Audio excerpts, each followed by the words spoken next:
Hi ಎಲ್ಲೋ ಎಲ್ಲರಿಗೂ ನಮಸ್ಕಾರ. ಇವತ್ತಿನ ವಿಡಿಯೋದಲ್ಲಿ ಸಾಂಪ್ರದಾಯಿಕವಾಗಿ ಪೂರ್ವಜರು ಮಾಡುವಂತಹ ಚಕ್ಲಿ ಹಿಟ್ಟನ್ನು ಯಾವ ರೀತಿ ಮಾಡ್ಕೊಳ್ಳೋದು ಅಂತ ತೋರಿಸ್ತಿದ್ದೀನಿ. ತುಂಬ ಕ್ರಿಸ್ಪಿಯಾಗಿ ನಾವು ಎಷ್ಟು ದಿನ ಬೇಕಾದರೂ ನಾವು ಇಟ್ಕೊಂಡು ತಿನ್ಬೋದು. ಹಿಟ್ಟು ಕೂಡ ನಾವು 6 ತಿಂಗಳಿಂದ ವರ್ಷದವರೆಗೂ ನಾವು ಇಟ್ಕೊಂಡು ಚಕ್ಲಿ ಹಿಟ್ಟ ಮಾಡ್ಕೊಂಡು ಇಟ್ಕೊಂಡ್ರೆ ನಾವು ಯಾವಾಗ ಬೇಕು ಆವಾಗ ನಾವು ಮಾಡ್ಕೊಳ್ಬೋದು. ತುಂಬ ಕ್ರಿಸ್ಪಿಯಾಗಿ ನಾವು ಮಾಡ್ಕೊಳ್ಬೋದು. ಬನ್ನಿ ಯಾವ ರೀತಿ ಮಾಡ್ಕೊಳ್ಳೋದು ಅಂತ ತೋರಿಸ್ತಿದ್ದೀನಿ. ನಾನಿಲ್ಲಿ 2 kg ನಾನು ಅಕ್ಕಿ ತೊಗೊಂಡಿದ್ದೀನಿ. ಅಕ್ಕಿನ ಒಂದು 2 ಸತಿ ತೊಳೆದ್ಬಿಟ್ಟು ನಾವು ಒಂದು ವೇಲ್ ಮೇಲೆ ಹಾರಾಕೊಳ್ಬೇಕು. ನೋಡಿ, ನೀರೆಲ್ಲ ಚೆನ್ನಾಗಿ ಸೋಸಿಬಿಟ್ಟು ಬಟ್ಟೆ ಮೇಲೆ ಒಣಗಾಕೋಕ್ಕೆ ಹಾಕ್ಕೊಳ್ಬೇಕು. ನಾವು ತೆಳುವಾಗಿ ಅಕ್ಕಿನ ಈ ರೀತಿ ಒಣಗಿಸ್ಕೊಳ್ಳೋದ್ರಿಂದ ಅದು 2 ದಿವಸದಲ್ಲೇ ಬೇಗನೆ ಒಣಗಿಬಿಡುತ್ತೆ. ನೋಡಿ, ಒಂದು ದಿವಸಕ್ಕೆ ಯಾವ ಥರ ಡ್ರೈ ಆಗಿದೆ. ನಾವು ನೀವು ಬೇಕಾದ್ರೆ ಫ್ಯಾನ್ ಗಾಳಿಯಲ್ಲಿ ಕೂಡ ನೀವು ಒಣಗಿಸ್ಕೊಳ್ಬೋದು. ನೋಡಿ, 2 ದಿವಸ ಆದಮೇಲೆ ಫುಲ್ಲು ಡ್ರೈ ಆಗಿದೆ. ಅಕ್ಕಿ ಕೂಡ ತುಂಬ ಚೆನ್ನಾಗಿ ಒಣಗಿದೆ. ಈಗ ನಾವು ಅಕ್ಕಿನ ಬಿಸಿ ಮಾಡ್ಕೊಳ್ಬೇಕು. ಒಂದು ಬಾಣಲಿಗೆ ಇಟ್ಕೊಂಡು ನಾವು ಮೀಡಿಯಮ್ ಫ್ಲೇಮಲ್ಲಿ ಒಂದು 0.5% ಅಕ್ಕಿನ ಬಿಸಿ ಮಾಡ್ಕೊಳ್ಬೇಕು.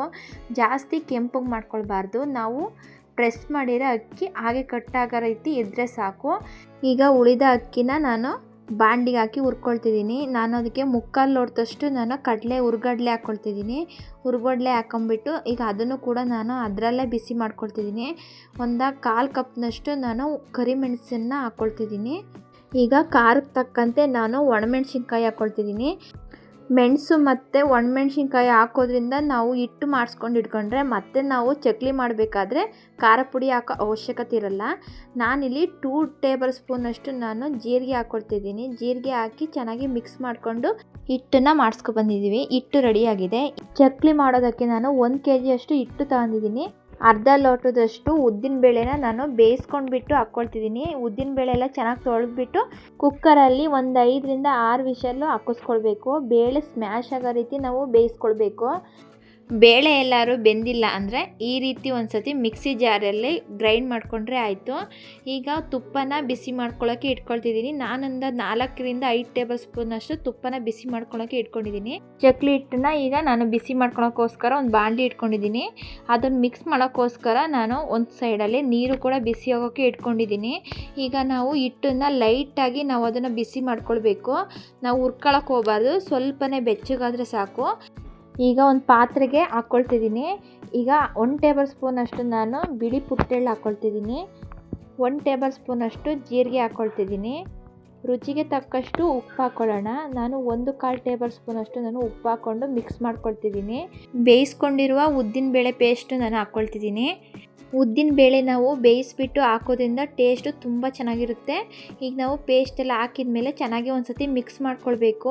ನಾವು ತುಪ್ಪನ ಬಿಸಿ ಮಾಡ್ಕೊಂಡಿದ್ವಲ್ಲ, ಈಗ ಹಾಕ್ಕೊಳ್ಳೋಣ. ನಾನಿಲ್ಲಿ 4ರಿಂದ 5 ಟೇಬಲ್ ಸ್ಪೂನಷ್ಟು ನಾನು ತುಪ್ಪ ಹಾಕ್ಕೊಂಡಿದ್ದೆ. ನೀವು ತುಪ್ಪದ ಬದಲು ಎಣ್ಣೆ ಕೂಡ ಹಾಕ್ಕೊಂಡು ಮಾಡ್ಕೊಳ್ಬೋದು. ಎಣ್ಣೆ ಹಾಕೋದ್ರಿಂದನೂ ಕೂಡ ಕ್ರಿಸ್ಪಿಯಾಗಿ ಚೆನ್ನಾಗಿ ಬರುತ್ತೆ. ಈಗ ತುಪ್ಪ ಹಾಕಿದ ಮೇಲೆ ಒಂದು ಸತಿ ಮಿಕ್ಸ್ ಮಾಡ್ಕೊಳ್ಬೇಕು. ತುಪ್ಪ ಹಾಕಿ ಮಿಕ್ಸ್ ಮಾಡಿದ ಮೇಲೆ ಈ ರೀತಿ ಉಂಡೆ ಕಟ್ಟಿರೆ ಈ ರೀತಿ ನಾವು ಉಂಡೆ ಬರಬೇಕು. ಈಗ ಅದು ಕರೆಕ್ಟಾಗಿ ಆಗಿದೆ. ಇನ್ನೂ 1 ಟೇಬಲ್ ಸ್ಪೂನ್ ತುಪ್ಪ ಹಾಕಬೇಕು. ಅದಕ್ಕೋಸ್ಕರ ನಾನು ಹಾಕ್ಬಿಟ್ಟು ಈಗ ಮಿಕ್ಸ್ ಮಾಡ್ಕೊಳ್ತಿದ್ದೀನಿ. ಈಗ ಬಿಸಿ ನೀರು ಹಾಕ್ಬಿಟ್ಟು ಈಗ ಮಿಕ್ಸ್ ಮಾಡ್ಕೊಳ್ಬೇಕು. ಬಿಸಿ ಇರೋದ್ರಿಂದ ರೊಟ್ಟಿ ಮಡಚೋ ಕೈಯಲ್ಲಿ ನಾನು ಈ ರೀತಿ ಮಿಕ್ಸ್ ಮಾಡ್ಕೊಳ್ತಿದ್ದೀನಿ. ಸ್ವಲ್ಪ ತಣ್ಣಗಾದ್ಮೇಲೆ ನಾವು ಬೇಕಾದರೆ ಕೈಯಲ್ಲೇ ನಾವು ಅದನ್ನು ಮಿಕ್ಸ್ ಮಾಡ್ಕೊಳ್ಬೋದು. ಈಗ ನೋಡಿ, ಸ್ವಲ್ಪ ತಣ್ಣಗಾಗಿದೆ. ಈಗ ನಾನು ಕೈಯಲ್ಲೇ ಚೆನ್ನಾಗಿ ಮಿಕ್ಸ್ ಮಾಡ್ಕೊಳ್ತಿದ್ದೀನಿ. ನಾವು ಹಿಟ್ಟು ಸ್ಮೂತಾಗಿ ಬರೋವರೆಗೂ ಈಗ ಬೇಕಾದರೆ ನಾವು ಸ್ವಲ್ಪ ತಣ್ಣೀರು ಹಾಕ್ಕೊಂಡು ನಾವು ಮಿಕ್ಸ್ ಮಾಡ್ಕೊಳ್ಬೋದು. ಈಗ ಎಷ್ಟು ಬೇಕೋ ಅಷ್ಟು ನೋಡಿಕೊಂಡು ನಾವು ಅವಾಗವಾಗ ಹಿಟ್ಟನ್ನು ಮಿತ್ಕೊಂಡ್ಬಿಟ್ಟು ಮಾಡ್ಕೊಳ್ಬೇಕು. ಅರ್ಧದಷ್ಟು ನಾನು ಹಿಟ್ಟನ್ನು ಮಿತ್ಕೊಂಡ್ಬಿಟ್ಟು ಇಟ್ಕೊಂಡಿದ್ದೀನಿ. ಈಗ ನೋಡಿ, ಸಾಫ್ಟಾಗಿ ನಾವು ಅದನ್ನು ಮಿತ್ಕೊಂಡ್ಬಿಟ್ಟು ಇಟ್ಕೊಳ್ಬೇಕು. ನೋಡಿ, ಎಷ್ಟು ಸಾಫ್ಟ್ ಅಂದರೆ ಬೆಣ್ಣೆ ಥರ ಇರಬೇಕು. ಅಷ್ಟು ಸಾಫ್ಟಾಗಿ ನಾನು ಹಿಟ್ಟನ್ನು ರೆಡಿ ಮಾಡಿಕೊಂಡು ಇಟ್ಕೊಂಡಿದ್ದೀನಿ. ಚಕ್ಲಿ ಹೋಳಿಗೆ ಸ್ವಲ್ಪ ಎಣ್ಣೆನಾದರೂ ಆಯಿತು, ತುಪ್ಪನಾದರೂ ಆಯಿತು, ಸವರ್ಬಿಟ್ಟು ಇಟ್ಕೊಳ್ಳೋಣ. ಈಗ ನಾನು ಹಿಟ್ಟನ್ನು ಹಾಕ್ಕೊಳ್ತಿದ್ದೀನಿ. ಅದಕ್ಕೆ ಎಷ್ಟು ಬೇಕೋ ಅಷ್ಟು ನೋಡಿಕೊಂಡು ನಾವು ಹಿಟ್ಟನ್ನು ಹಾಕ್ಕೊಳ್ಬೇಕು. ಈಗ ಮುಚ್ಚಳ ಮುಚ್ಚಿ ಅದನ್ನು ಒತ್ಕೊಳ್ಬೇಕು. ಈಗ ಅದನ್ನು ಫಿಟ್ ಮಾಡ್ಕೊಳ್ತಿದ್ದೀನಿ ನಾನು. ಈಗೊಂದು ಪಾತ್ರೆ ಮೇಲೆ ಈಗ ತಟ್ಟೆನಾದರೂ ಆಯಿತು, ಪ್ಲೇಟ್ನಾದ್ರೂ ಆಯಿತು, ಈ ಥರ ಇಟ್ಕೊಂಡ್ಬಿಟ್ಟು ಈಗ ಚಕ್ಲಿನ ಒತ್ಕೊಳ್ಬೇಕು. ನಮಗೆ ಯಾವ ಸೈಜ್ ಬೇಕೋ ಆ ಸೈಜ್ ನಾವು ಮಾಡ್ಕೊಳ್ಬೋದು. ನಮಗೆ ಎಷ್ಟು ಬೇಕು ಬೇಯಿಸ್ಕೊಳೋದಕ್ಕೆ ಅಷ್ಟು ಮಾತ್ರ ನಾವು ಆವಾಗಿಂದ ಆವಾಗಲೇ ಮಾಡ್ಕೊಳ್ತಾ ನಾವು ಈ ರೀತಿ ಬೇಯಿಸ್ಕೊಳ್ಬೋದು. ಈಗ ನಾನು ಚಕ್ಲಿನೆಲ್ಲ ಒತ್ಬಿಟ್ಟು ರೆಡಿ ಮಾಡಿಕೊಂಡು ಇಟ್ಕೊಂಡಿದ್ದೀನಿ. ನೋಡಿ, ನಿಮಗೆ ಯಾವ ಸೈಜ್ ಬೇಕೋ ಆ ಸೈಜು ಬೇಕಾದರೆ ಮಾಡ್ಕೊಳ್ಬೋದು. ಬೇಕಾದ್ರೆ ದೊಡ್ಡ ಸೈಜ್ ಆದರೂ ಮಾಡಿಕೊಂಡು ನಾವು ಮಾಡ್ಕೊಳ್ಬೋದು. ನಾನು ಚಕ್ಲಿನೆಲ್ಲ ಒತ್ಬಿಟ್ಟು ರೆಡಿ ಮಾಡಿಕೊಂಡು ಇಟ್ಕೊಂಡಿದ್ದೀನಿ. ಈಗ ಸ್ಟವ್ ಆನ್ ಮಾಡಿಬಿಟ್ಟು ಎಣ್ಣೆನ ಬಿಸಿ ಮಾಡ್ಕೊಳ್ಳೋಕ್ಕೆ ಇಟ್ಕೊಳ್ಳೋಣ. ನಾನು ಎಷ್ಟು ಬೇಕಷ್ಟು ಕರಿಯೋದಕ್ಕೋಸ್ಕರ ಎಷ್ಟು ಬೇಕಷ್ಟು ನೋಡಿಕೊಂಡು ಹಾಕ್ಕೊಂಡಿದ್ದೀನಿ. ಎಣ್ಣೆ ಬಿಸಿ ಆದಮೇಲೆ ನಾನು ಒಂದೊಂದೇ ಚಕ್ಲಿನ ದೂರ ಹಾಕ್ಕೊಳ್ತಿದ್ದೀನಿ. ನಾನು ಎಲ್ಲ ಚಕ್ಲಿನೂ ಒತ್ಕೊಂಡಿರುವ ಚಕ್ಲಿಯನ್ನು ಹಾಕ್ಕೊಳ್ತಿದ್ದೀನಿ. ಹಾಕ್ಬಿಟ್ಟು 1 ನಿಮಿಷ ನಾವು ಒಂದು ಸೈಡು ಬೇಯಿಸ್ಕೊಳ್ಬೇಕು. ನೋಡಿ, ಈಗ ಹಾಕಾಗಿದೆ. 1 ನಿಮಿಷ ಆದಮೇಲೆ ನಾನು ತಿರುಗಿಸ್ಬಿಟ್ಟು ಇನ್ನೊಂದು ಸೈಡು ಬೇಯಿಸ್ಕೊಳ್ತಿದ್ದೀನಿ.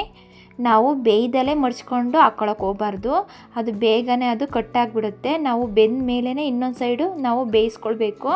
ಈಗ ನೋಡಿ, 1 ನಿಮಿಷ ಆಗಿದೆ. ಇನ್ನೊಂದು ಸೈಡು ಕೂಡ ಬೇಯಿಸ್ಕೊಂಡು ಈಗ ಮತ್ತೆ ನಾನು ತಿರುಗಿಸ್ಬಿಟ್ಟು ಮತ್ತೆ ಬೇಯಿಸ್ಕೊಳ್ತಿದ್ದೀನಿ. ಚಕ್ಲಿಯ ಬೇಯಿಸ್ಕೊಳ್ಬೇಕಾದ್ರೆ ಮೀಡಿಯಮ್ ಫ್ಲೇಮಲ್ಲೇ ಇಟ್ಕೊಂಡು ನಾವು ಸ್ಟವ್ನ ಬೇಯಿಸ್ಕೊಳ್ಬೇಕು. ನಾವು ಕಮ್ಮಿ ಉರಿಯಲ್ಲಿ ಬೇಯಿಸ್ಕೊಂಡ್ಬಿಟ್ರೆ ಅದು ಎಣ್ಣೆ ಕುಡಿದ್ಬಿಡುತ್ತೆ.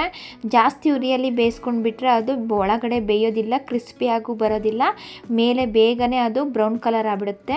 ನಾವು ಮೀಡಿಯಮ್ ಫ್ಲೇಮಲ್ಲಿ ಬೇಯಿಸ್ಕೊಳ್ಳೋದ್ರಿಂದ ತುಂಬ ಕ್ರಿಸ್ಪಿಯಾಗಿ ತುಂಬ ಚೆನ್ನಾಗಿ ಬೆಂದಿರುತ್ತೆ. ನೋಡಿ, ಸುಲಭವಾಗಿ ನಾವು ಈ ರೀತಿ ಚಕ್ಲಿಯನ್ನು ಮಾಡ್ಕೊಳ್ಬೋದು. ನಾವು ಹಿಟ್ಟನ್ನ ಮಾಡ್ಕೊಂಡು ಇಟ್ಕೊಂಡ್ರೆ ಯಾವಾಗ ಬೇಕಾದರೂ ನಾವು ಬೇಕಂದಾಗ ಚಕ್ಲಿನ ಮಾಡ್ಕೊಳ್ಬೋದು. ತುಂಬ ಈಸಿಯಾಗಿ ಸಿಂಪಲ್ಲಾಗಿ ನಾವು ಮಾಡ್ಕೊಳ್ಬೋದು. ಈ ರೆಸಿಪಿ ನಿಮಗೆ ಇಷ್ಟ ಆಯಿತು ಅಂದರೆ ಲೈಕ್ ಮಾಡಿ, ಶೇರ್ ಮಾಡಿ. ಇನ್ನು ಬೇರೆ ರೆಸಿಪಿಗೋಸ್ಕರ ರಶ್ಮಿ ಕುಕ್ಕಿಂಗ್ ಚಾನಲನ್ನು ಸಬ್ಸ್ಕ್ರೈಬ್ ಮಾಡಿ, ಪಕ್ಕದಲ್ಲೇ ಇರುವ ಬೆಲ್ ಬಟನನ್ನು ಕ್ಲಿಕ್ ಮಾಡಿ. ನೋಡಿ, ಒಂದು ಚಕ್ಲಿನ ತೋರಿಸ್ತಿದ್ದೀನಿ ಯಾವ ರೀತಿ ಕ್ರಿಸ್ಪಿಯಾಗಿ ಬಂದಿದೆ ಅಂತ. ನಾವು ಈ ರೀತಿ ಪ್ರೆಸ್ ಮಾಡಿದರೆ ಸಾಕು, ಹಾಗೆ ಎಲ್ಲ ಕಟ್ಟಾಗಿ ಕದಲೋಗ್ತಿದೆ. ನೀವು ಒಂದ್ಸತಿ ಈ ವಿಧಾನದಲ್ಲಿ ಟ್ರೈ ಮಾಡಿ ನೋಡಿ, ಹೇಗೆ ಬಂತು ಅಂತ ಕಮೆಂಟ್ ಮಾಡಿ.